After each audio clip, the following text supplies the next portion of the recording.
ഏതൊക്കെ പ്രമാണികളാണ് പള്ളിക്കാട്ടിലുറങ്ങണത്, എന്തൊക്കെ കിനാവുകളാണ് 6 അടി മണ്ണിലൊടുങ്ങിയത്. മീസാൻ കല്ലുകൾ പറയും കഥകൾ നാം അറിയുന്നുണ്ടോ? മൈലാഞ്ചിച്ചെടി ഖബറിനു മേലെ കണ്ണീർ വാർക്കുകയോ? കഥയറിയാതോടും നമ്മെ മാടി വിളിക്കുകയോ?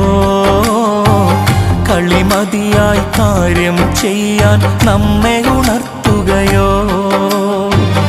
അല്ലാഹനെ മറക്കല്ലേ, ദുനിയാവ് കൊതിക്കല്ലേ, സുഖജീവിത ലോകം എന്നും ശാശ്വതമെന്ന് കരുതല്ലേ.